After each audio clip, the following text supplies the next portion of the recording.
বন্ধুরা, বুলেট সরোজিনীতে আজকের পর্বে দেখা যাবে সরোজিনী রাতুল মামার বিরুদ্ধে সব প্রমাণ জোগাড় করলো। এরপরে টিভিতে পেনড্রাইভটা দিয়ে একে একে ছবি দেখালো। প্রথম একজনের ছবি দেখিয়ে বলল, দেখুন এনাকে ভালো করে, ইনি কয়েকবার থানা থেকে ঘুরে এসেছেন, অর্থাৎ জেল থেকে। এরপরে এরকম কয়েকজনের ছবি দেখালো যারা মার্কা মারা। এরপরে তারপরে সরোজিনী বলেছে, এরপরে আমি যার ছবি দেখাতে চলেছি দেখুন তিনি আমাদের অনেক শ্রদ্ধেয়। এই বলে রাতুল মামার সঙ্গে ওই কয়েকজন লোকের ছবি দেখায় একসাথে। বলে, দেখুন এইবার আমাদের শ্রদ্ধেয় রাতুল মামা ছবি দেখুন, এদের সাথে ওনার ছবি কী করছে। তাহলে প্রমাণিত হলো তো যে যারা কয়েকবার জেল থেকে ঘুরে এসছে, মানে কীরকম তো বুঝতেই পাচ্ছেন তাদের সাথে রাতুল মামার কী সম্পর্ক। তাহলে আমি যে অ্যালিগেশনটা এনেছিলাম সেটা সত্যি কি মিস্টার চ্যাটার্জি, অর্থাৎ রণদেব চ্যাটার্জিকে বলে। তখন তো রণর আর কোনো কিছু বলার মুখ থাকে না। রাগিনী তো চুপ করে থাকে আর রাগে ফুঁসতে থাকে। এরপরে রণ আগিয়ে আসে মামার দিকে, বলে, মামা তুমি কিছু বলো, বলে দাও যে এটা মিথ্যে।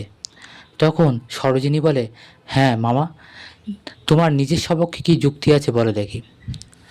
তখন রাতুল আর কিছু বলতে পারে না। রাতুল প্রথমে চুপ করে থাকে, বলে তার কিছু সময় পরে বলে, হ্যাঁ আমার তো অনেক কিছুই বলার আছে, বলবো, এবার আমি সব কিছুই বলবো। মানে রাগিনীকে মিন করে বলে।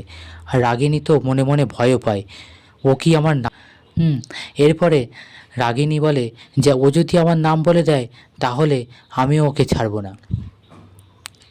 এরপরে রাতুল নাটক করতে থাকে, বলে আমি কি না করেছি এই সংসারের জন্য।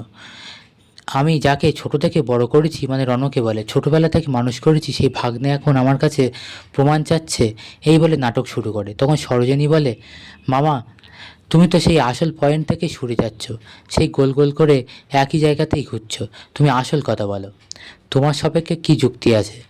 তখন টিনা মামি আর মামার মেয়ে দুজনেই বলে, আমরা বাড়িতে থাকবো না, চল এখান থেকে চলে যাই।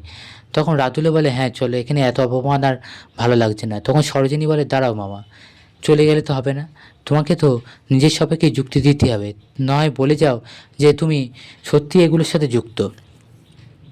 তখন রণও বলে, মামা তুমি যাবে কেন, তুমি তুমি তো এ বাড়িতেই থাকো। তখন বাকি সদস্যরাও বলে, হ্যাঁ তুমি তো এ বাড়িতেই থাকো, এ বাড়ির ছেলের মতন, তাহলে মুখ বুজে কেন চলে যাচ্ছ, বলো তোমার কিছু যদি বলার থাকে। তখন রাতুল আর কিছু বলতে পারে না। তখন সরোজিনী বলে, কি মিস্টার চ্যাটার্জি, রণদেব চ্যাটার্জি, কীরকম চ্যালেঞ্জ ছিল, আপনি তো বলেছিলেন যে আমি যদি প্রমাণ দিতে না পারি তাহলে আমাকে লিখিতভাবে ক্ষমা চাইতে হবে।